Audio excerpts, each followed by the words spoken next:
WrestleTalk. Cody Rhodes finished a story. Not the story, but he finished a story. A side story. Yeah, he finished a side quest. Yeah, Ninja Gaiden.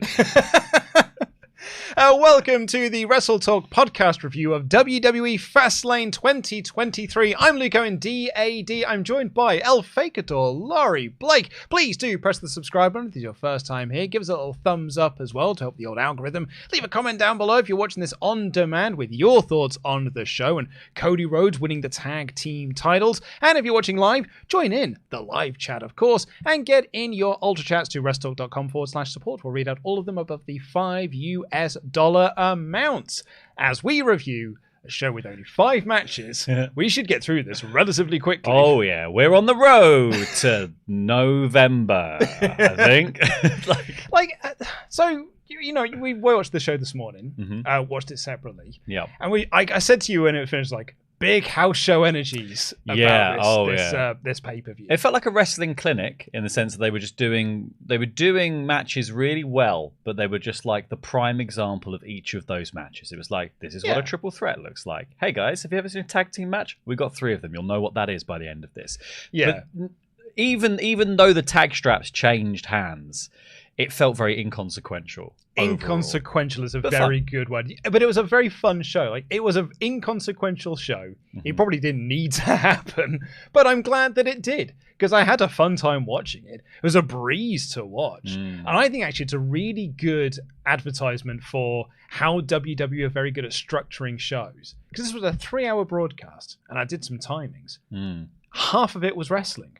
Yeah. Which means the other half of it was entrances, video packages, ad spots, sponsor reads. Wow. Like that, like they've struggled. They know how to pad out a show, but not make it feel like it's being padded out. Yeah, I think because a lot of that, beyond maybe some of the more egregious Pizza Hut stuff, kind of flew under the radar for me. I was like, okay, this is all good, but the Pizza Hut stuff is really sticking in my craw. But like in the way that some other WWE shows really feel like, okay, we're doing a bit now that is just here to break the flow between 2 matches. Everything here didn't outstay its welcome. And I think that's the key of, like, if you're going to chuck segments in between the matches and you're going to have entrances or whatever, like, just making sure that nothing you're doing really interrupts the flow or just feels like it's so far out of place that people are just like, why is this on the pay-per-view? Yeah. Looking at you, Grayson Waller effect. Like, do you know what I mean? That's the sort of stuff. I think there's a real skill to WWE in that by the time the first bell rang, it was 15 minutes into a show. Can you imagine what sitcoms accomplish in 15 minutes? Yeah. Watch an episode of The Simpsons and look how much that accomplishes in 15 minutes. And what a WWE pay-per-view does is a video package and entrances. Yeah.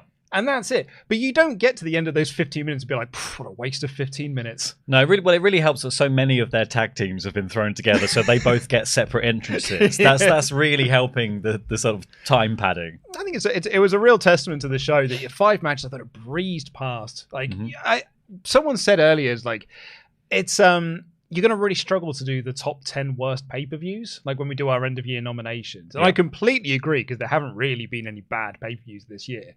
But I imagine this is probably going to get a lot of nominations. A, recency bias, but B, it's mid.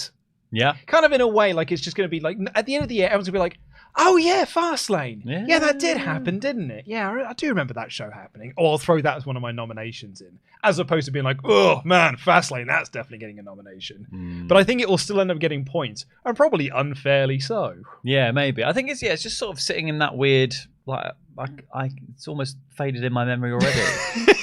I didn't have my notes with me. I wouldn't be able to tell you anything. No, but we can talk about our opening contest here. It is our main topic of discussion as well today, because it was the most consequential thing that happened on the show, outside of Jade Cargill making her on-screen debut. I thought it was a very cool segment. We'll get to that in a little bit.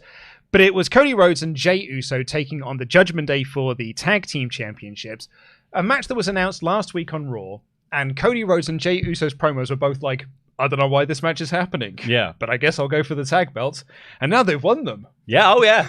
Big time. They've won the belts. Main event Jey Uso, really cementing the main event status with his move to a separate brand. Yeah. I liked this match as well. Like, it was fun. It was your standard Judgment Day formula. They work over a babyface to build to the hot tag, which is a standard WWE tag formula. And then Rhea and Dom come out, and then JD McDonough comes out, and then there's interference, leads to near falls, and then there's interference that by JD that either helps or hinders the Judgment Day. In this case, hinders the Judgment Day. It's like, oh, JD, you done it again. And he did. Yeah. I think that was really fun though. Like they managed to do like a really stupid, multiple cascading series of events finish where it's like, no, this is not the finish. This is not the finish. He's been hit with a briefcase and he kicks out. They get splashed to the outside. Everyone's on the thing, and then JD McDonough hits him in the knee. Priest goes down, which gives the goodies the chance to come over and win. And you're like, that kind of made sense. Like everything that happened in that like multiple person, there were 7 odd people in that one segment. It all made sense. It all kind of worked. It didn't really diminish Judgment Day too much, apart from the fact that it feels like every time they bring the goons now, they do just mess up massively. So like, stop bringing the goons. You were doing fine without them. You didn't need them. Yeah, I mean, they'll Bebop and Rocksteady out there. Yeah. Or Scratch and Grounder out there messing things up for you. But like because this happened on Raw a couple of weeks back as well when they defended against Kevin and Sammy. Yeah. Where it was like, and then here comes Dom, here comes JD, here comes Cody, here comes Jey Uso. And I find myself enjoying the sort of like Cody versus overbooking WCW main events or like, a pay-per-view opener in this case here. But I had a good time with it. And when this match started, I was like, I'm kind of sick of watching these 4 lads wrestle each other. But by the end of it, I was like, yeah, do it again. Silly. I think Jey Uso and Cody had good chemistry here. Like the sort of tag finish sort of cool. half 1D, half Cody cutter thing they did was, I thought was great. Like, I don't really know. I think like they said they didn't know what the point of them teaming together is. I don't really know what the point of it is. It feels like a step down for both men in terms of their trajectory. However, I can see how in future you can use this to build into something either between the two of them or back into the Bloodline story, right? Because you've got this idea of like they've just kind of got back onto the same page, and Cody's starting to trust Jey, despite the fact that Jey's obviously like been a problem for Cody in very recent memory. So you can use this to further Cody's bigger story, but like you said, it feels like a side quest to be like, we'll be tag champs for a bit. And for Jey especially, I think to have done everything that happened last year, to go through the whole drama of like leaving the Bloodline, being the first one to pin Roman Reigns, stepping out from the shadow of being quote unquote tag team guy, like to then just be like, okay, well, you've made your big splash, you had your entrance, you got to dance through the crowd, and now you're a tag team guy again. Just another tag team guy again. So like I think it's that's my only big worry with it. I think the moment's really fun. The tag belts are the perfect thing to do it with because nobody really necessarily cares where they end up. Like how long ago was it everyone really cared about it being Sammy and Kevin, but that's moved on. I feel like because they did nothing with the belts, unfortunately. Kind of something with Judgment Day, like they had it for a month, but kind of sort of did what they did was have a match with Kevin and Sammy, which is what they were doing previously. Just there to be a heater thing, right? You just put the belts on someone to say like these two are important right now. Yeah, and that's fine. Like I think with the reason why I think this is actually a really good move is this now gives Cody a reason to be on SmackDown because he's got the SmackDown Tag Team Championships in there, so he can be on both shows, as can Jey Uso. So I think there's like 3 things here. You got Cody can now be on SmackDown, which puts him back into Roman territory. Yeah, Roman's returning this week. Oh yeah, and he can point to Jimmy and be like, "Well, you lost your tag match, but your brother won the tag team titles." Yeah, oh yeah. So there's some fuel you can do there for the Bloodline.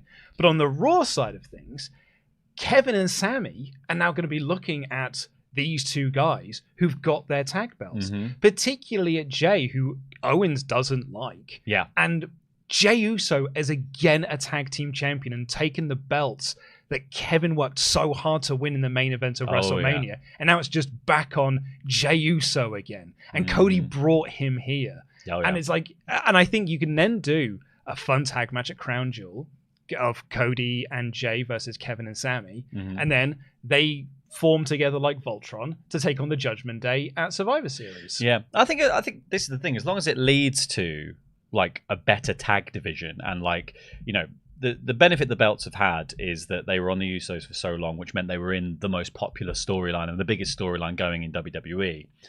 but it didn't mean the tag division felt special. No. Right? They were just a thing. They were just a stepping stone to take over the Bloodline. Like, you take this off them and that weakens them. It's like a chink in their armor, right? To go, okay, we've taken the tag titles off them. But it's not because the tag titles are worth having. It's just because they're there. Yeah. It's like they're one of the Horcruxes. Like, you gotta do it before you can take Roman down, right? Mm-hmm.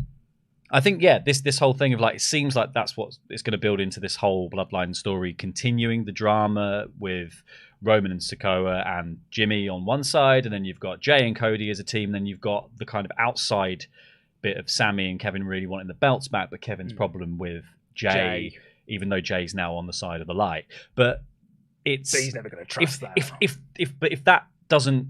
With those sorts of three huge teams involved in it, if that doesn't lead to the tag division actually being important, what's going on? Yeah, because, like, you know, New Day are there, sort of like, they're just feuding with the Viking Raiders. They're only one half of the Viking Raiders currently because Eric is out injured. And they said on Raw as well, he's out indefinitely. So, like, Ivar's going on, you know, this like little monster push that he's getting.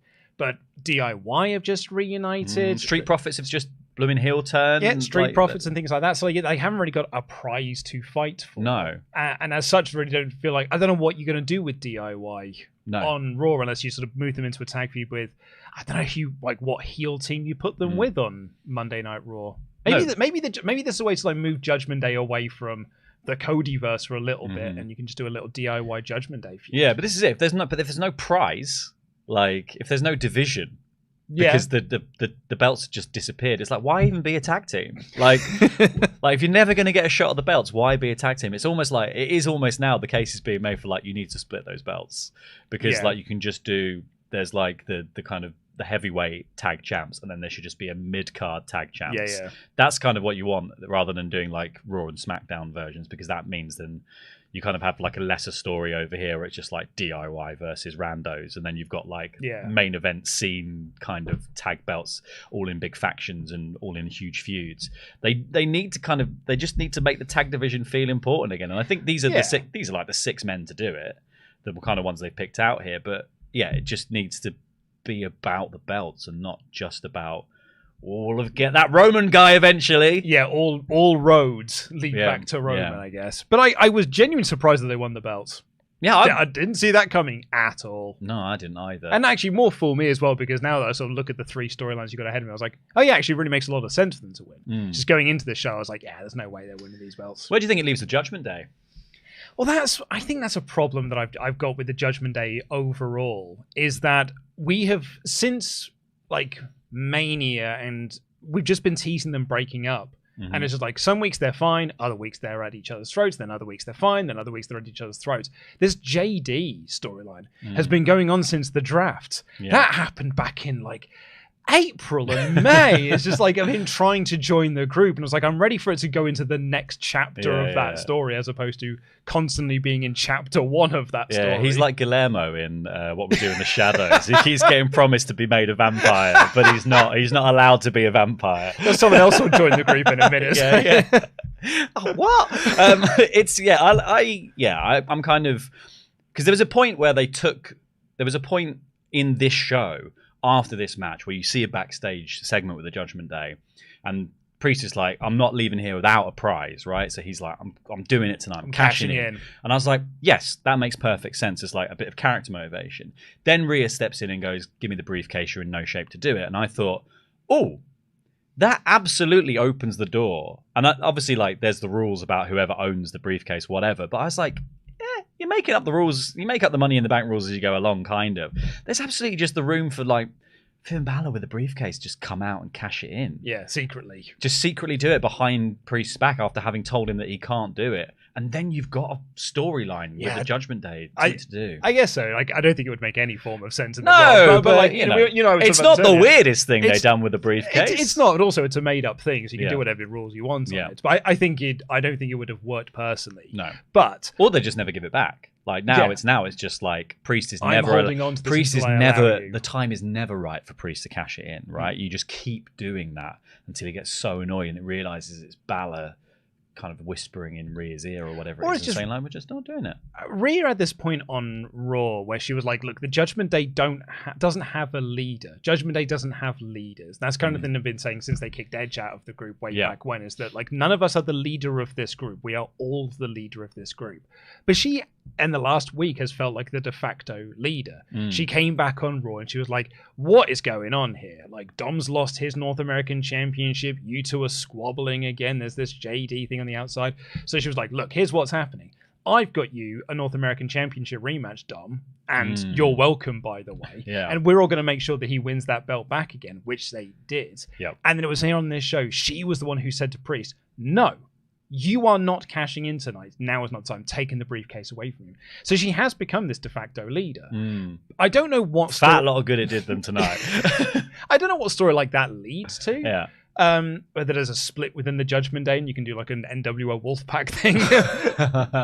But like I don't know what it leads to. But I feel like I don't know, maybe I'm just hopefully wishing that we're going to go into the next phase, the next chapter of this Judgment Day story. But I honestly, I will wait until Raw to see. Because what it might just be is they come out and be like, we want a tag title rematch. And that's your main event of Raw this week. That sounds very, very likely. Like, I think the thing is what they'll do is they'll let JD in, and that will be exactly when the storyline for Priest leaving or Balor turning against them kicks off, right? That will be the moment, because you've got the extra man to bring in and be like, we'll just fill that spot. So we're still 4 strong. And then it's all of us 4 versus this one person. Yeah.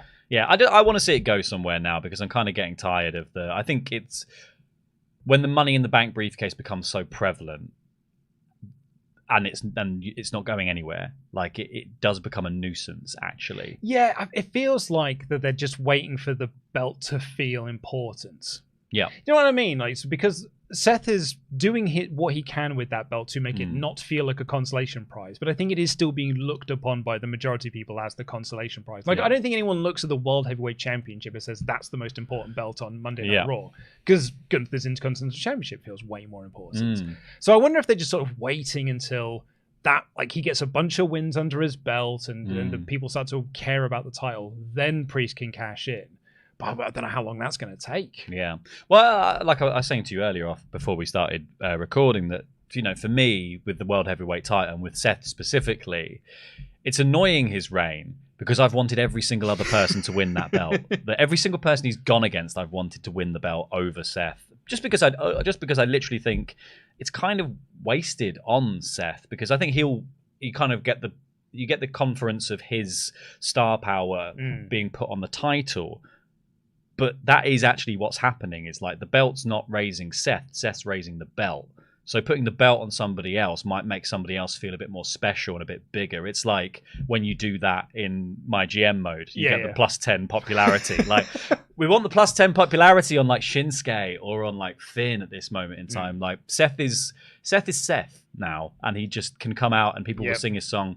And it's nice that he's in the main event because he's the champion. But like, I don't think even if he was and the belt wasn't, like, people would still be like, yeah, he should be in the main event. It's Seth Rollins. Yeah. I don't know. It just feels like, to me, it's kind of it's not really going anywhere, because it doesn't feel like there's a master plan for it, because they're just sort of wobbling around the idea that Priest will eventually cash in. I guess so, yeah. And, you know, he always got his ouchie back now, which feels like that's going to be the storyline going into all of his title matches, is that he's carrying the weight of the company on his back. It doesn't really feel like he is.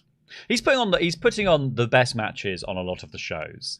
I think on this show, I think I enjoyed the tag match more than his match. But I thought the match here with Nakamura last month was pretty naff. Well, I like this match a lot. So this match was real good this week. But yeah. But anyway, let's find out what you thought of the tag title switch in your Ultra Chats. And Matt Hennessy is kicking things off with a whopping 9 chats in a row here. Matt has got some thoughts. Said, this year in both WrestleMania and Night of Champions, even on this week's Raw, the main event angle was the reformation of DIY. Being in a tag team in WWE doesn't feel like a demotion anymore. Hunter made the belts matter. Cody and Jey winning sets up 2 interesting stories. One with Owens and Zayn, as it gives KO more of a reason to dislike Jey than he already does, setting up a match for Crown Jewel for the belts. And 2, it's Cody continuing to get to Roman. I expect him to get traded to SmackDown, by the way. I think most of us, even when they announced, thought, yeah, Cody's going to be the guy to go across. As with how insecure Roman is, seeing Jey succeed without the bloodline will get to him and make him paranoid that other members of the group may start to see that the grass is greener on the other side of the fence. I don't see Cody and Jey having a long run as champs, but I'm really enjoying Jey's singles run. While I know the split of the Usos divided people, I'm not a fan of splitting teams usually. The Usos accomplished everything they could as a tag team with 8 title reigns, and the last run saw them hold the goal for nearly 2 years, ending at Mania. And with how over Jey is, I'm glad the split happened. I genuinely believe he could be a top babyface for the company, and its booking since the split has been great. Luke, you mentioned how you would do Knight versus Reigns at Crown Jewel. Personally, I think they should hold on till the Rumble. Roman is working both Crown Jewel and Survivor Series. AJ Styles was taken out by the Bloodline. I think for Crown Jewel, you can do Styles and Cena and Knight versus the Bloodline in a 6-man tag with the babyfaces winning. Then you do AJ versus Roman at Survivor Series and have Knight involved in War Games. We have an alliance form with Judgment Day and the Bloodline. So you could do a 6-on-6 War Games with Judgment Day, JD McDonough and the Bloodline versus Cena, Knight, Jey, Cody, Sami and Kevin. You do this to continue giving Knight big pay-per-view wins to build its eventual Reigns match, but you also have 2 heel groups together to take 5 of the biggest over babyface in the company right now, as well as one of the all-time greats in John Cena. The problem with some of that, Matt, is don't know how long Cena's here for. So Cena's advertised for the next 4 SmackDowns in October, but he said in the press conference afterwards, he was like, "Oh, if the SAG strike ends, I'm out of here." Yeah. Because I can't do both. Well, he was apparently midway through a project when the strikes hit, so assuming they'll just pick up immediately. Yeah, like as soon like he's already contracted to be doing something. Exactly. He's probably contracted to be doing multiple things, obviously, but like they'll have it will take a moment of time after the strikes end to obviously restart all production and obviously then work out like who can have Cena when, because I'm sure everyone will be raring to actually start filming the projects that they have in the pipeline. Yeah, but it's that thing of like, who will be gone? He'll bounce pretty much immediately, just because of the liability insurance. Even if he's advertised for those dates, like he may just do like appearances, but won't be wrestling matches because of the insurance. Like he won't be able to do matches because the insurance will go against each other, and he can't risk his health for the movies because that will just damage the movies and stuff. So yeah, once the SAG strike's over, he's out of here. So I think it would be a risk to put Cena in a big storyline. Like I don't think I would build to him being in Survivor Series unless I knew he was going to be at Survivor Series. Yeah, I also wouldn't have Knight being on a team that beats Roman's team before Knight and Roman clash. Like, I don't know. That's kind of, to me, just feels. Yeah, I think you could do. I mean, I like the idea of doing the trios, AJ, Cena, and Knight, and like Knight pins Jimmy again or something like that, and sort of like you build that up to do. But I think doing Knight and Roman and Crown Jewel makes a ton of sense in terms of you could beat him in Saudi Arabia and you won't get the negative reaction you'd probably get if you did it in America, but maybe that's the reaction you want. Like you do it at the Rumble. Like the Rumble's actually a really good shout for it, because like in front of an American crowd, Knight losing when he's this white hot and over as a babyface, people might like comments when they really went against them for having Sami not win. Yeah, well, it puts you in that molten heat stage that you want heading into WrestleMania, right? Like if Roman is set to lose the belt at Mania coming up, you want him to be like top level bastard in the company, and at the moment he feels like he's been made to eat crow a couple of times recently, and then he's been gone for a bit, so he doesn't necessarily feel like Roman on top of his game. He's got sort of levels of heat, but he's also got that level of heat of like people are kind of getting to the point where they just want to see him lose. So I think you want to turn that from just being like weariness to hunger for it in terms of the storyline, and by beating Knight, that might be the best way to do it, because that will just make people go like, what in the hell? In the same way that transferred onto Cody, I think, with the Sami stuff. Like everyone was going like, well, what are they going to do with Cody if Sami doesn't win the belt? Cody's going to come out and he's going to be eaten alive by people just because you're not Sami, because saying you're not Sami. But Cody managed to harness that energy and turn it back around and be like, no, I'm the one to do this. And everyone was like, yeah, do you know what? You are. It's how good Roman is as a heel as well, and how effective is he as a heel, because you're right, because it wasn't that people were angry at Cody. They were angry at Roman for beating Sami. Yeah. And also, you also had Sami still doing some bloodline stuff as well. Exactly. But I think, like, Knight taking an L from Roman is great for Knight as well, because it really elevates him up into that main event scene, but also it's like good heat for Roman. You just Cody it again. You just get Cody to go out there, do the same old thing. I'm going to do it at WrestleMania this time. Ash for Nash here says, amazing pay-per-view. Fun fact, Cody's first and last title win in his first run were tag gold. In his second run, his first gold is tag again. Longitudinal, dude. Love you, mods and Swaff Nation. Yeah, there you go. He's a tag team guy. Dante Kennedy has been a member for 6 months in a row. Said, so I'm worried about Jay's role here. I really hope that he's not the back hell of the men's division with tag team amnesia and winning belts with random partners. I think this is more of a means to an end, which I don't think really elevates the tag titles as a whole deal. But I feel like this is a means to an end for other stories. Yeah, this is entirely to either break them up, put them in confliction with Kevin and Sammy, or to further Bloodline stuff. Yeah. Like this is nothing to do with the belts. Yeah.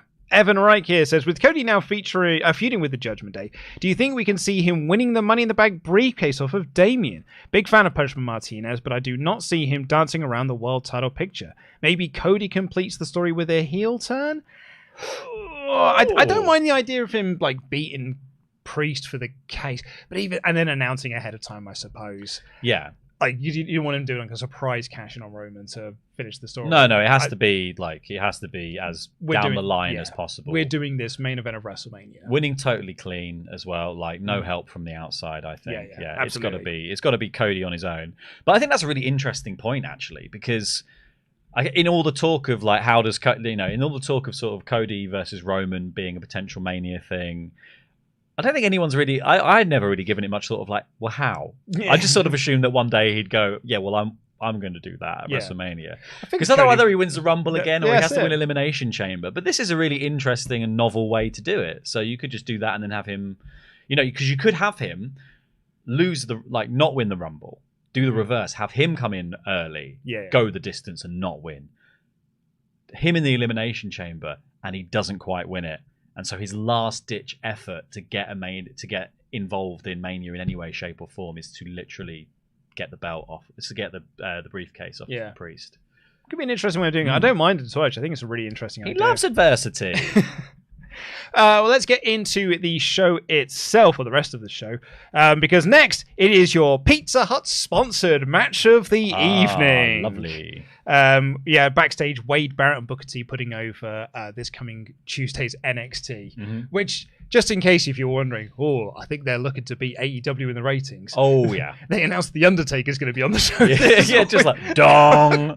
Christmas Day. It's like, that bit in The Sims, like, stop it, he's already dead. He doesn't know where NXT is. He didn't need to have The Undertaker on the show as well, but they are looking to get they're not looking to just beat beat AEW in the ratings. They're looking to smash AEW in the ratings. Yeah. And they're going to. I think so. They're going to smash and obliterate Dynamite in the ratings. Well, especially when Dynamite, a lot of the stuff that is on the card is already called into question because of injuries and stuff like that. So like I think two of the matches for Title Tuesday are kind of a bit up in the air at the moment. Ray Phoenix is really banged up. I can't remember who the other one is. It's in the news today. But yeah, like there's a few different question marks hovering over AEW generally, and then WWE's just like, well, Cena and Heyman and Cody and Asuka and Dong. I'm not going to say much more on this, because last time me and Tempest talked about this, it was clipped out of context and was doing the rounds on Twitter about me hating wrestling. So yeah. And I don't really know why either. Just because you hate wrestling. Oh, is that what it is? Oh, I see. Yeah. Remember how you hate wrestling? Yeah, I guess that's what it is. And fucking idiots misinterpreting what I was saying. Yeah, but they've got 10 seconds there they can clip out, and they're going to do it. But our sponsored match of the evening was the LWO versus Bobby Lashley and the Street Profits. However, whoever Ray called in to replace Cruz del Toro and Wacky and Wild did not return his text, as we found out on the pre-show. So it ended up being a 2-on-3 handicap match. That was until that person did arrive. Oh, yeah. And it was Carlito. Carlito came out. It was a fun little moment. It was a fun... I mean, they've changed his music. And, like...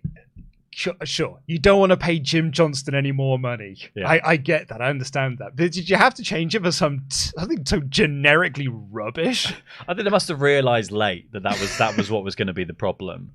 It's also weird to do that sort of like long form pop then, isn't it? Where you're like, you're waiting for the moment where basically somebody's music hits and they make the save, but you've changed the music. Yeah. It was that same thing where it was like Remember when we were doing the WrestleGate show where Hangman was? Yeah. And he was like, afterwards, he was like, I was just like waiting for the pop and it didn't come. And I was like, oh yeah, I've got brand new music. No one knows what it is. No one knows the music. Because everyone reacted at WrestleGate when his name came up on the screen. Yeah. So it was just the cowboy thing in the sunset. And the galloping horse. So people started to realise. But you know, what is this? Oh! It's Hangman Page. And that's kind of what happened here. People went like, oh! Like it takes that moment because you're not hearing what you're used to. But he came out, he did some moves, hit the backstabber and won. Yeah. Yeah.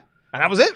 It was a perfectly fine TV match. Little TV match. A good little house show match. I had a fun time with it. LWO were very cool. I also quite like the story that they were doing in here of Ford and Dawkins not taking this seriously. Yeah. Like they were doing a lot of posing, a lot of jaw jacking. Yeah. But anytime Bobby tagged in, he was just like, no, this is all business and we're here to kick ass and take names. Yeah. And I think you can run the story of Bobby getting annoyed at the Profits for not taking this seriously, and that just furthers this heel turn for them. So they stop being cocky and arrogant heels and just be mean business type heels. Yeah, I think what was funny to me about this match, beyond the Pizza Hut branding, obviously, which was everywhere, was how dicked over the LWO got with Pyro. Bobby got 2 pyros, and the LWO came out. They all lined up and did a pose. And it looked like they were waiting for Pyro, and then the pyro never came. The pyro never came, and then they just had to sort of mooch to the ring. They were too busy writing new music for Carly. So it was just I've got to press the button. I was like, this is so silly. I thought the Lashley Profits team up worked here. I really liked some of that offense was just really weird, and like, you know, when Ray went to do the 619 and Dawkins dodged, and Lashley just grabs his legs and just lifts him out of the ring, but on the way out, Dawkins just going like, I love that. That's so, like, you know how polished tag team moves sometimes are. Yeah. I just like the idea that just like Bobby's going to hold him, or I'm just going to punch him in the head. Yeah. That's just a really fun little weird thing, and like the whole kind of I think that's saying that storyline. Bobby's like the kind of machine that's getting things done, and the Profits are really cocky and they're taking all the cheap shots, and like them really overemphasizing that in this match just made it really, really fun. It didn't feel like slick wrestling, if you know what I mean. It didn't feel like it took away that kind of scripted element almost, because you're like, no, you're just seeing people actually like really embody a stupid cocksure character and just taking every single moment to be as scrappy and get the last few punches in as you possibly can. But it was fun. House show vibes. Oh, big house show vibes. Big house show energy for this match, but I didn't mind too much. It was the shortest match in the card, like 10 minutes. And, you know, that's exactly all it needed. Yeah. It just needed that amount of time. And then Xavier Woods arrived at ringside to deliver to Cole and Corey Graves what had to be the coldest Pizza Hut anyone's ever eaten in their entire lives. Yeah, just putting it in their mouth and immediately regretting it. Oh, no. Do you remember when we did Games Expo in 2019 and we had Domino's Pizza the night before we left? And then we took those Domino's pizzas with us in the car. Yeah. And then we finished Games Expo where we'd left the pizzas in the car. So they'd just been in that hot car all day. Pizzas die in hot cars. Yeah, and then we looked at it, I was like, we probably shouldn't eat this. No. That's what this Pizza Hut was. Yeah. This sort of thing of like, I don't think I'd want to touch that Pizza Hut. No, I bet it's been there for hours. That Pizza Hut had been sent to the PR department weeks in advance to be signed off and checked for it to be ready to go. Like the props department had that for a while. Yeah. Oh, it looked gross. What is it? What's the middle bit in the pizza meal box thing? Bits of chicken, right? Is that what it was? Is it? I think it was little bits of chicken. I don't know. I have no idea. I mean, I should say chicken. Yeah, it looked like is it chicken? Is it like weird garlic bread? Like, I don't know what it was. I don't know. Why are the pizzas rectangular? Just to make them fit in the box, I guess. It goes in the box that way, yeah. So, you know, Pizza Hut is mad as a box of frogs, honestly. They're like adverts. Like food is essentially glued together so that it looks nice. Or like in beer, they put soap in beer so that it froths up really nicely. And that's what this was. Just most of that was cardboard. Yeah. Oh yeah. Well, Pizza Hut's food, like Pizza Hut's approach to food making is like the island of Dr. Moreau. It's like they're just like burgers and pizza. That'll do. Like it doesn't. I did have that cheeseburger pizza once. They were just like, what can we do to reinvent the pizza? I don't know, put a cheeseburger in the crust? Yeah. What, like in the actual middle of the crust? No. We're going to put a burger patty. Like tiny little burger patty. Tiny burger patty on top of the crust. Yeah. It's like Tears of the Kingdom. It's like you're fusing things together. It's mad. I had 2 slices of it and I was like, 3 meals. They announced that Crown Jewel will be happening on the 4th of November. And we can announce that we're going to be doing a live watch party for it at the Long Arm Pub and Brewery in Shoreditch. So tickets available for that right now. There's a link for it in the video description down below. And if you're watching live, you can click the links that our moderators will be spamming. Get your tickets for that. Come and watch Crown Jewel with us. We'll be raising money for charity as well while we're there, like we always do for our Saudi Arabia shows. And you can buy bonus tickets as well to watch a live edition of No Holds Barred, which we're very excited about, deciding what games we're going to play for No Holds Barred for the live attendance. But yeah, get your tickets for that because we're going to have a great time. That'd be really fun. The Long Arm shows are always really fun. Oh, it's a great time. We haven't done one since Money in the Bank either because our SummerSlam one sort of fell apart toward the last minute.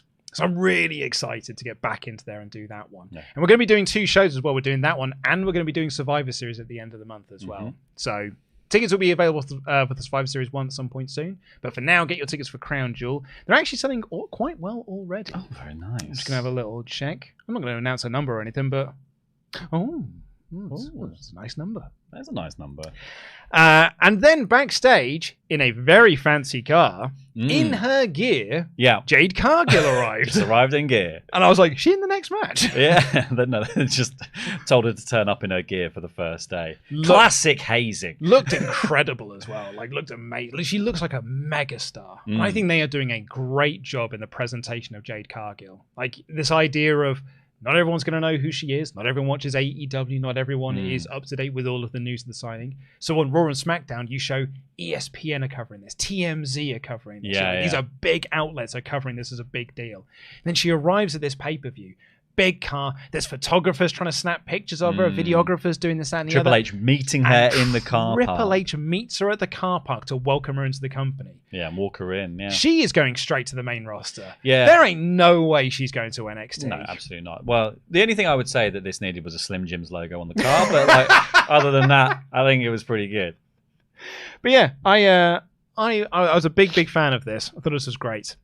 We then had Asuka versus Io Sky versus Charlotte Flair for the WWE Women's Championship. The commentary used the term glancing blow a lot in this match to cover up for some of the more slightly missed spots in this. But I went into this match with a certain level of cynicism. Yes. Because it's Charlotte Flair in a triple threat match. And I'm like, well, the only reason you put Charlotte Flair in a triple threat match is to either not get pinned or to win the title. Yeah. And it turns out neither of those things happened. She didn't win the title and she was pinned. In what was a very good finish. But if I was to say that my cynicism cap was quite rightly placed, she took the majority of this match, and Asuka and Io Sky were no match for Charlotte Flair in this match. I thought that was mad. I thought that was because not only this match starts and Asuka hits the mist out of the gate, which I think is a really cool idea. I think it's fascinating to use what is a definite finisher for any other match right out of the bat, just coming straight out and just wiping Charlotte Flair out of the match. And then it's just a match between Asuka and Io, which people are into. I want to see that. I was quite happy to see that. And then Charlotte just spends a couple of minutes on the side, gives her face a little wipe, and then she's back in. Yeah. But this also meant that the mist had no colouring in it, because I think quite clearly Charlotte probably didn't want to wrestle with a blue face for the whole match or a green face for the whole match. Fair enough. But I just think it undersells the value of the mist here. Yeah. It totally made what has been made out to be a mystical, magical, eye-searing, match-ending thing into just you can just wipe it off. Yeah. If anything, it actually made her tougher. You wipe it off, and she came back, and Io and Asuka were literally, she was double teaming them. There was a whole bit of the match after she just came back in and she was just I'm just chopping you, I'm chopping you, I'm chopping you, double clothesline, double suplex. You can't do anything to me. Yeah. It takes both of you and you still can't do anything to me. She was swatting them away like flies, basically. Barely selling any of the offense as well. It just seemed mad. Yeah, and it was weird as well because I think this is the most effort Charlotte Flair's put into a match all year, outside of the WrestleMania incredible match she had. But this was I was like, oh, she's got her working boots on, but those working boots were not selling. No, yeah, the working boots were just working over everyone. Yeah, it just seems like obviously they're poising Charlotte again for something. It's just that she's just put on her plot armor. And she's just getting ready for whatever the thing is. It wasn't for now, but it will be against Bailey or somebody. She won the match. Yeah. Like, the finish of the match was she got Asuka in the figure 8, and Asuka tapped out, but Bailey distracted the referee, and Io hit the over the moonsault and pinned Charlotte Flair. Yeah. So Flair won the match, but she didn't get she got the visual pin, rather. So, or the visual win, rather. So that now sets up, you can do Flair in the rematch. You could probably do that at Crown Jewel, or maybe save it for Survivor Series. Or you do Flair and Bailey, maybe, just as a separate thing. Yeah, I guess you could do that for a little bit. Yeah, like maybe that's just a tag team match or something. You know, Flair, like you could do Damage Control of Io and Bailey versus Asuka and Charlotte at Crown Jewel or something, and then do the match at Survivor Series or whatever. But I do feel like we are on the road to Flair wins the belt, and it's her Number versus 15, and it's her versus Bianca at WrestleMania. Yeah, I can see that, and I think like this match just felt confusing because it's like, yeah, you do the mist early to take Charlotte out, but it doesn't actually take her out, and in fact she comes back stronger. She's got no visible like. There's no deterioration in the quality of what she's doing. She's not struggling against anything. She literally comes back in, probably like it's like she's a barbarian who's gone into a rage. She comes back in stronger. It doesn't make any sense. Yeah. Then you've had Charlotte stirring the pot between Io and Bailey, right, to sort of further that thing. Io says, "I've got a plan. Don't come out here." Bailey comes out here, and it doesn't cost Io that Bailey comes out against her wishes. Yeah. And then in fact, Bailey is the one saving Io in the finish. Yeah.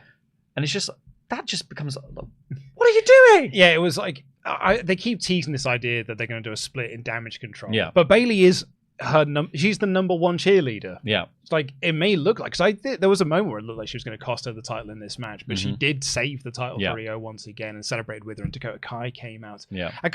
Some of that storyline is a bit fun, but yeah, I do feel like we are just waiting for Charlotte to win the belt. Yeah. And this whole, like, you know, because I was just double checking my stuff there, but like at SummerSlam, it was a triple threat again, but with Bianca, and they were doing the whole like super Bianca thing in that match, and they were doing the super Charlotte thing in this match. And the crowd, there was not everyone, but there was a portion of the crowd that was booing Charlotte every time she just stood tall. And I don't know if the super thing works for every character. Well, it doesn't in a situation in which people are also very keen on the other two people. Yeah. Like, you know, when Cena was doing Super Cena, it worked when it was Cena pitched against people who had been very heavily skewed as bad guys and like were, you know, like Rusev or whatever it was that was that. And then obviously Rusev got over on his own accord after that, but it was like initially it's that kind of thing of you're being a monster like, heel. You're a monster heel. We want to see the good guy prevail. Charlotte being pitched as the good guy against Asuka and Io Sky doesn't work. Like Asuka is popular in whatever format you present Asuka in, and Io is kind of growing her fan base on the main roster, but Io's like a darling of NXT fans, right? So Charlotte just dominating these two, who everyone thinks are brilliant wrestlers, it doesn't make any sense. Yeah. Whereas with Bianca doing it, it wasn't about Bianca being super or dominant, it's about Bianca being a better athlete. And I get like they're trying to do that with Charlotte, but it just feels like it's Charlotte, so it's more that she's a Flair than it's like, you know, and she's not done anything more. She doesn't do anything more than she would usually do. Like, do you know what I mean? It's not like Charlotte did the moves Charlotte does every match. She does the moonsault from the corner. She does like a double suplex. She does a clothesline. She does a little flip over, whatever. Figure eight. Yeah, the figure eight. But like Bianca, when Bianca's in super Bianca mode, she's like deadlifting 3 people and going like, you know, it's crazy what Bianca does to be like super Bianca. Charlotte just was Charlotte. Yeah, but the other people just had to bounce off her harder. It was fine. Yeah, I've got nothing like hugely negative to say about the match. No, like it was nice to see Sky got the win. Yeah, but I do like I've said this on 3 Count for previously. It just feels like she's just holding on to that belt for a little while, just keeping that belt warm. She took a hell of a bump though. That Tower of Doom, the fall away slam, the fall away. Yeah, they did a Tower of Doom, quite inventive Tower of Doom as well. Asuka did the powerbomb onto Charlotte Flair, who gave Sky a fall-away slam. Was it a fall-away slam or was it like a Samoan drop? I thought it was like a fireman's lift. I thought she had her across her chest to do a fall-away slam, but maybe I'm misremembering. Either or, like that not bloody fun. Sideways back bump. No, thank you. No, thanks, mate. We got a recap of the opening match and LA Knight arriving in the Slim Jim mobile. Oh yeah, here he is. And then that's his wacky racist character. And then Roman was returning. Felt like, DLC for a game. But it's DLC that you were just given. Yeah, Twisted Metal, like... It's like LA Knight in the Slim Jim car. Yeah, how U2 just released an album on Apple Music and everyone just got it on their iTunes. This was just like, got the new Forza game. Oh, there's a Slim Jim car. I don't remember downloading that. No, I imagine it's in the new Cyberpunk. They got the announcement that Roman is returning to SmackDown this Friday, and then local boy Pat McAfee came out here to essentially say, look, most WWE crowds suck. Yeah, God, most of you lot don't make noises, but here in Indianapolis, we make lots of noise. And hey, if you make a lot of noise, those in the back might think about doing a WrestleMania here. Yeah. And I'm like, I think John Cena did this promo almost word for word when he did Money in the Bank. Hey, don't change it. If it works, don't change it. Like, I just think this is in every So when has a WrestleMania crowd ever been that quiet? Like, do you know what I mean? It's WrestleMania. You paid hundreds of pounds for the tickets. I would do this in every town. Every show you do, just have someone, a local person, just come out and be like, "Hey, we should do a WrestleMania here." It's WrestleMania. It's like Wrestling 101, isn't it? Promise something you can't give them. But he was here for the commentary for the Bloodline taking on John Cena and LA Knight, which can be summed up in just 3 sentences. Heels worked over Cena. Knight got the hot tag, and he won. Oh, yeah. It was 17 minutes, this match, and bloody hell did it feel every bit of it 17 minutes. Because what we saw was 16 minutes of the Bloodline working over John Cena and his goofy selling. Yeah.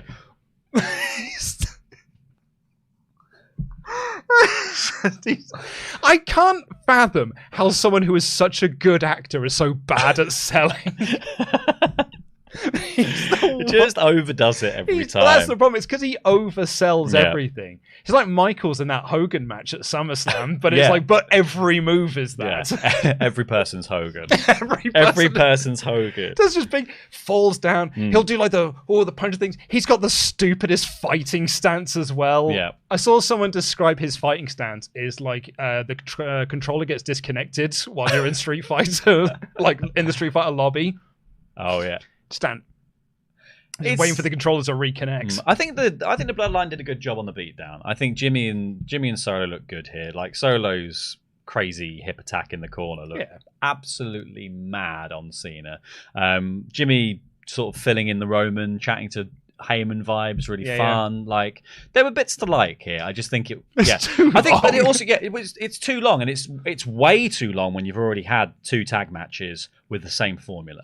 Yeah, so this heels work over babyface. Heels work over babyface to a big hot tag. And then, like, nothing really of, we've already had heels work over babyface leads to a hot tag, and then a bunch of crazy stuff happens. That was the opener, right? And then you get the big title change. Then we've had heels work over the babyface, and returning star makes the save. Here it's just heels work over babyface. And it's LA Knight. The match and that's fine. Like, LA Knight's really over right now. People want to see him do stuff, but it didn't feel special by the time it happened. No. And they should have, like we're talking about the format and praising them for like how they've managed to pack in the kind of like the padding of a WWE show without you really noticing. It's a shame because I'm noticing the things in the matches instead. Because I'm going like, okay, well, why are they doing a 3rd tag match on a 5-match show? Yeah. It was just... the heels worked over Cena and then they won. And like, it was like, it didn't need to go 17 minutes. And it got a bit tiresome after a while. Big house show energies for this one. But let's say John Cena then endorsed LA Knight afterwards, and that's all the match was there for. Yeah, absolutely. Could have been done as an email, but like, we had a meeting. He could have just liked an Instagram post. Would have made more sense. Just give him a thumbs up. Yeah, it didn't need this hour-long meeting, but we've done it now anyway. And in the end, it wasn't that bad of a meeting really. I had a fun time. This is where we had Rhea telling Damian Priest that he couldn't cash in. Then Ridge Holland and Butch played with some toys. Oh yeah, they played with a car. That monster truck looked like the Street Sharks car. Yeah. Didn't it? Like had a real like old school chunky Street Sharks. Proper like 90s toy. Yeah. Which is like Street Sharks. But yeah. And then Ridge and Butch being like, "We've got to go show Sheamus at the end of the thing." He's not gonna care. Oh, feck off. What are you bringing that to me? Or you can raise me. And our main event for the World Heavyweight Championship in a last man standing match was Seth Rollins versus Shinsuke Nakamura. Now, going into this match, because I thought their payback match was pretty dire, a proper 2-star match it was, not deserved of a main event slot. I was like, oh my God, they've given them the main events again. Considering that John Cena's just had because that's the other thing to say about that tag match is that, it was a nothing match, but the crowd went ballistic for it because it's John Cena and it's LA Knight and it's the Bloodline. And so the crowd were rabid for it because that's all you need Cena for is just to play their hits. Yeah. It's like, I don't want to see any of your new material. No. Just do all the stuff we know and do big oversells and then I can cheer and be on our way. Thank God he became a really famous actor. It's really made his wrestling better. But so I was like, oh man, we're going into the main event here, and this crowd's going to die a death. But because it's a last man standing match, plenty of smoke and mirrors, plenty of plunder, the crowd really enjoyed themselves because it was just kendo stick shots, and there was a ladder spot, there was 4 or so table spots. Yeah. So the crowd had fun watching this match. I don't think they ever really bought Nakamura into winning. No. But they quite enjoyed Seth's plight, and they very much enjoyed watching people go through tables. Yeah. And they cheered at the end. Yeah, I really like this match. I like this new version of Shinsuke. I think he's really fun. I think, like I said before, what's annoying me is that it feels like every time I've watched a Seth Rollins match recently, I've just wanted him to lose the belt to whoever he's facing it. So I think he should have lost it to Balor immediately. I think that was more interesting. I think Shinsuke Nakamura is this Shinsuke Nakamura could do with that +10 popularity boost. I just think it was nice to see Shinsuke go out there and feel like he can take up the main event space and really kind of own it. Because he was great here. I thought he would Seth is great everywhere, so Seth always deserves the kind of plaudits. We've done multiple episodes of things recently where we've talked about weirdly just how when you do lists of the best whatever it is, Seth's name just comes up every single time. He's always on there. He's always on there, but it's it was nice to see Shinsuke sort of feel like he was back in that main event picture and he felt comfortable there. And just some of the cool character work that he got to do here was really great. The mist spot was cool. The mist spot was really cool through the table when he drags him back in and he dumps him over the chair, that callback to the spot from, was it Raw? It was on Raw, yeah. Yeah, the spot on Raw. But then Shin hits the Kinshasa through the table. And then he's just over the ropes, just mugging to the crowd while the count's happening. And he's won as far as he knows. And it's brilliant. And then that's when Seth rolls out to kind of counter that. And it's I think they could have done a bit more to build that moment up because it felt like all the kind of 10 counts were actually too few and far between. But it still felt like they did almost too many of them. Yeah, and because they're quite slow at doing the 10 counts, and the crowd weren't chanting along with the 10 counts either. So I don't feel like it felt like the crowd weren't into the idea that Nakamura was going to win. Yeah, they were they're into Seth because they did chant his song a couple of times and they did cheer when he won. But what they really enjoyed was just seeing people go through tables. Yeah. But the match itself, I thought actually is the best match that the two have had, and I think it's a nice way to end off this storyline, which unfortunately has been a cold feud. Yeah. I don't know, people just aren't into this story. But the match itself was whatever we got at the end, big thumbs up from me. I had a great time with this match. Yeah, it's almost as if they've just slingshotted Shinsuke Nakamura back to relevancy when they spent years absolutely not doing that, effing him over. Yeah, I hope they can continue. That's probably why people are a bit cold on him. And if people were being cold in the crowd, then Pat McAfee was lying in the match before. I think also the other thing with the Last Man Standing match is the problem is if people are concerned about what's happening next, here they were doing a lot of the setup for the next spot while someone was being counted out. So you're taking the focus away, and even the cameras weren't focusing on the person down. Yeah. The referee would start counting. And then we'd cut to Seth setting up the next chair, the next ladder, the next table, the next whatever it is.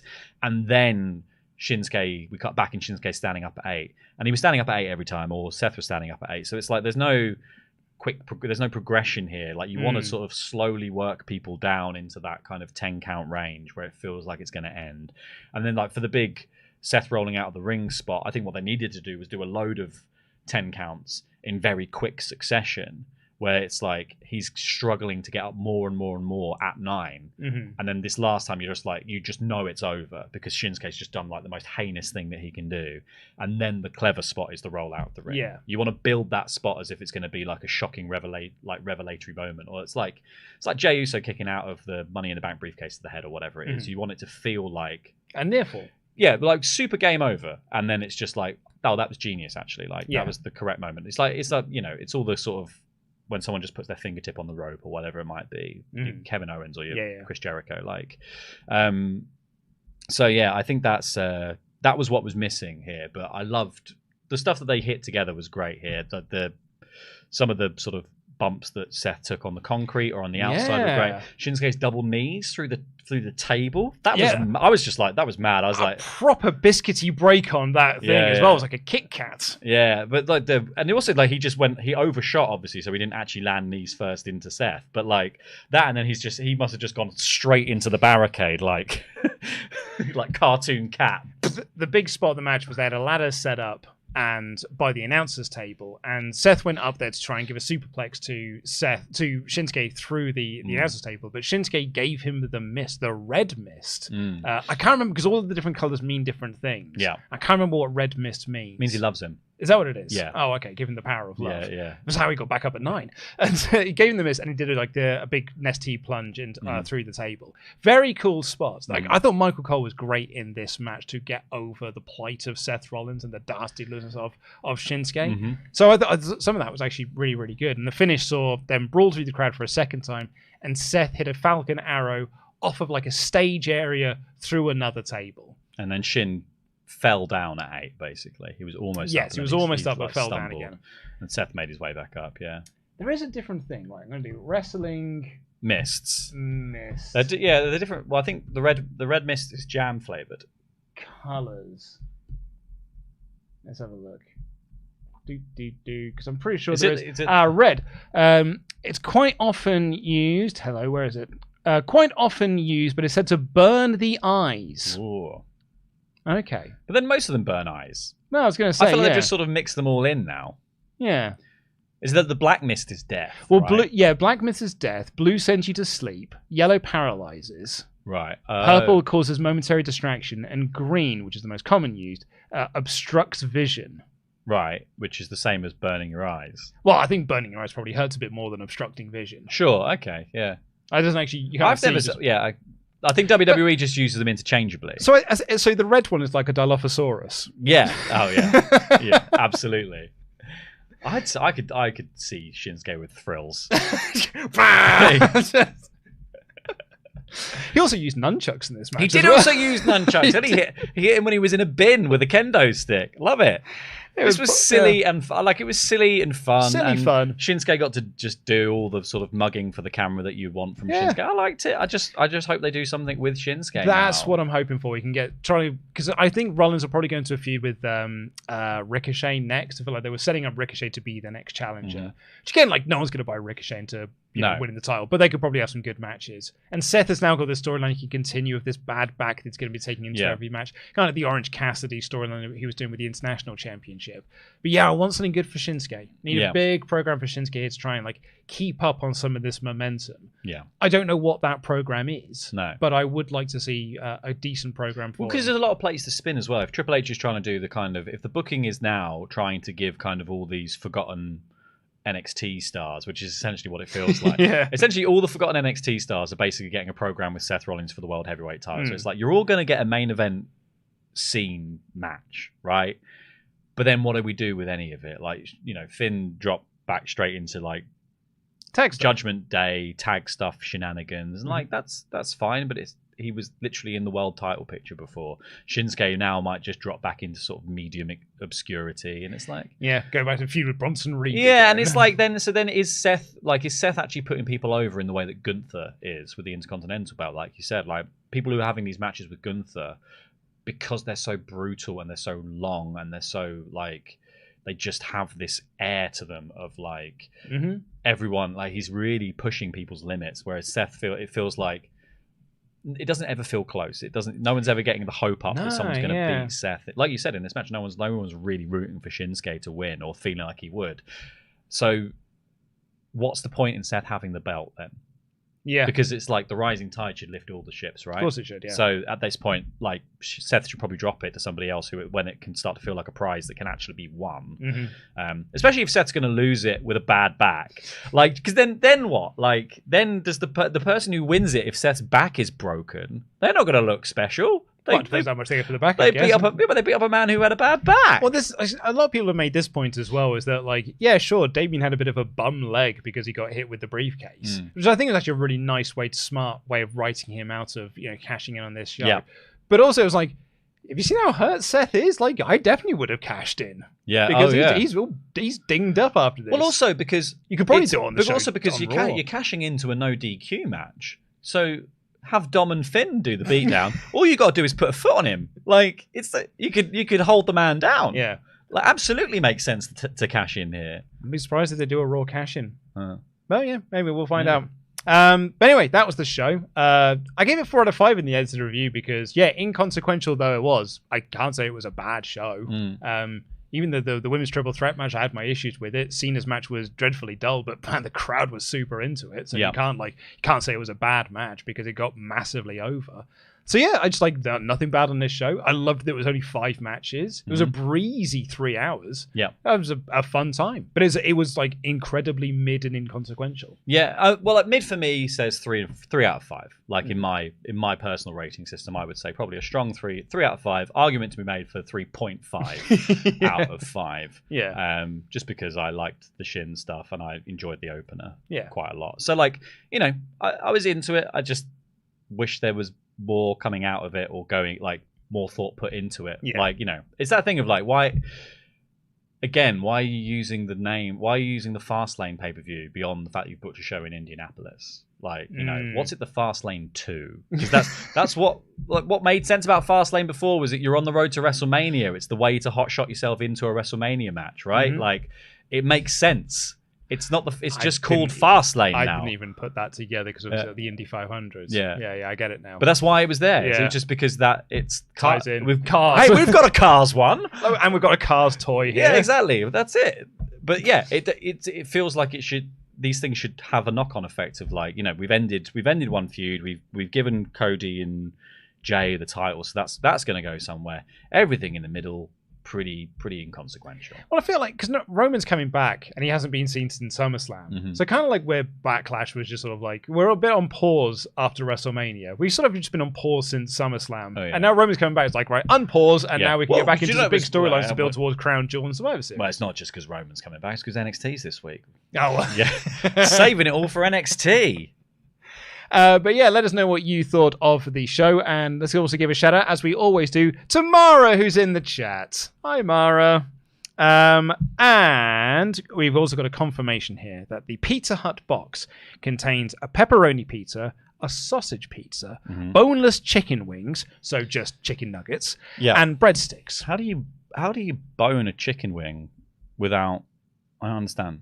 You're looking to bone chicken wings nowadays. No, but just how do you get a boneless chicken wing? Well, that's a chicken nugget. Because you have to destroy the chicken wing to get the chicken off the bone. Yeah, and then just bread it and then okay, so it's just it's a nugget. It's a nugget. It's reformatted chicken. But chicken nuggets, no one knows what part of a chicken that is. No, it's just different. I think it's just all the offcuts of chickens just all glued together. It's chicken arseholes. We all know it's chicken arseholes.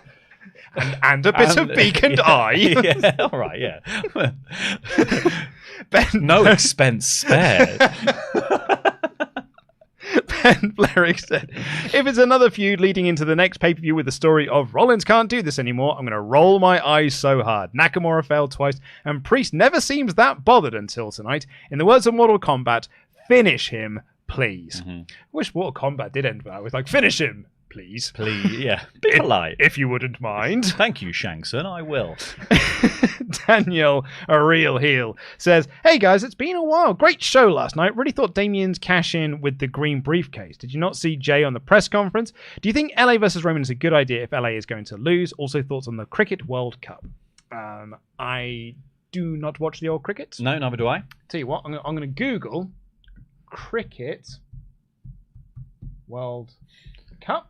And I'm going to tell you what Google tells me. Oh, Australia are in it. Well, yeah, they're in it. Yeah, all right. I don't know what that means though. I think they're winning. Yeah. Yeah. I think they're winning. New Zealand play tomorrow, and South Africa won. Sports. There you go. There you go. This is why I have no idea who Pat McAfee is. I did see the Jey press conference with Cody Rhodes. Just trying to crack him up. It's hilarious. Like, you could definitely tell two people have had a couple of drinks before they went in and then like, fuck, I need to act as sober as possible. Yeah. But are doing a bad job of that.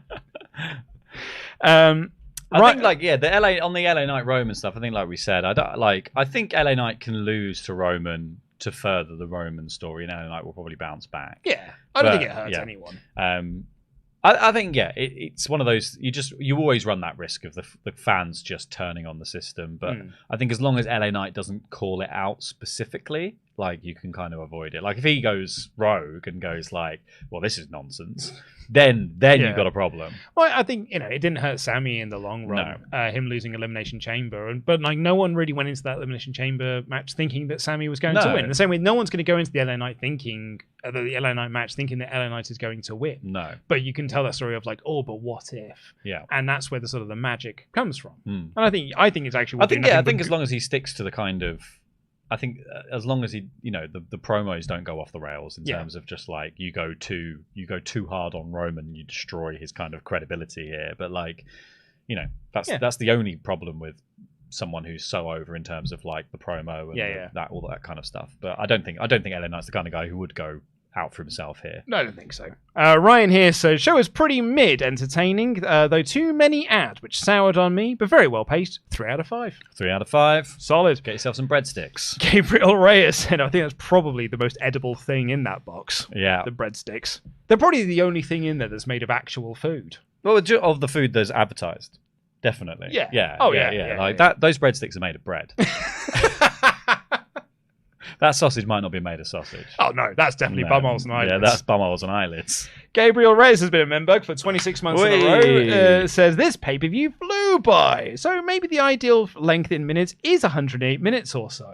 It's the fun facts debate. That is the fun facts debate. I think 3 hours is perfect for a pay-per-view. I think it's a good length. Yeah. I think like WrestleMania, you want longer. I think like maybe like... SummerSlam, you want longer. I think for like 3 shows, you want longer. Like the Rumble, SummerSlam, Mania. Every other pay-per-view... Just give me 3 hours. 3 hours. Like, and that's maximum. Yeah. That's like, if Roman's going to take 10 minutes to do his entrance, you get 10 minutes less match, Roman. I'm sorry, mate. You can walk quicker than that. It's not that long a ramp. It's not that long a ramp. You're taking your time, and I know you're doing it. Gabriel continues here to say, enjoyed the show for the most part. Above average B-level show. It's going to be really weird when this gets a load of nominations at the end of year awards. Because we're going to be sitting there being like, I don't know what to tell you. It wasn't that bad of a show, but it just shows you how good this year has been.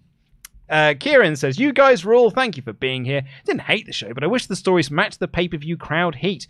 You can get Tempest to translate this if you need, but Seth wants to be LeBron so bad that he's barely Paul Pierce. So don't need Tempest because our moderator here is to explain that LeBron is one of the greatest basketballers of all time. Paul Pierce was very good, but not on that level. Go Celtics. Mm-hmm. So yeah. So what's happened is you've named LeBron and then you've just named another basketball player. Like anyone understands that. Come on. Yeah, I know who LeBron is. Yeah, I've seen Space. He's in Space Jam, right? He's in Space Jam 2. Yeah, he's in Space Jam 2. Yeah, it's a bad movie. I've not seen it. It's hilarious because it's a movie about like fighting against the forces of AI, and it feels like AI wrote it. Anyway, Tracy has been a member for 1 month. Said, did you see the press conference? Jey and Cody were amazing. Love their chemistry. Do you think we'll get 1 belt for the tags or at least new belts? I hope so, because those belts are horrible. Yeah. Oh, yeah. It'd be nice if they were gold. Yeah. I mean, we were like writing it when you wrote earlier on your script. You're like, oh, Cody wins gold. It's like, no, those belts are gold. They're both ugly silver. It's pennies. Yeah, they would have just like they look like nickels. They look like commemorative coins for like you've gone to the Acropolis, and it's like those print your own coins machine. Yeah. It's like that. Or like it's World Cup '98, and you've gone to Sainsbury's, and you've got a folder that's got all of the England players on coins. Oh yeah. You've got to collect all of them. Yeah, by that's spending what that is. £100 plus in Sainsbury's, and you get given a new coin. Yeah, that's what the tag belts look like. They need to get rid of those. But that's going to do it for this episode of the show. Thank you all so much for watching. We are back tomorrow. Pete and Dan will be reviewing AEW Collision, which itself saw a tag title change, spoilers, that It's quite a shocking one. So they'll have lots to talk about with that tomorrow. As I imagine more news will come out from that. Laurie Blake will actually have something about that in the news over on WrestleTalk channel in just a few Pretty hours? soon, Pretty hopefully. soon. Yeah, Soon. I don't Hopefully. know. Yeah, soon. About an Might hour be or so. edited, we don't know. About an hour or so, you'll probably get that. And then on Tuesday, myself and Dan Layton will be reviewing Monday Night Raw with all of the fallout from Fastlane, and we'll be announcing the winners of our WrestleTalk book competition, where we're giving away signed copies of this book. We'll be announcing the 5 winners of that on the Raw podcast. And then on Wednesday this week, myself and Temp is going to be reviewing Dynamite, because Dynamite's on Tuesday this week. Yeah, Title Tuesday. Title Tuesday, and we'll probably be talking about NXT in all of that as well, because, well, it's star-studded. Oh, yeah. John Cena, Cody Rhodes, Asuka, and The Undertaker are on it. I can't believe It's like WrestleMania. I can't believe they've told Undertaker where NXT is. So what's this thing you want to book me on? I'm going to go there and shake hands with Braun Breaker. But yeah, we're going to be doing that. That's this week here on the WrestleTalk Podcast channel. Until then, I've been Luco, and DAD. That has been Laurie Blake. Jam that jam.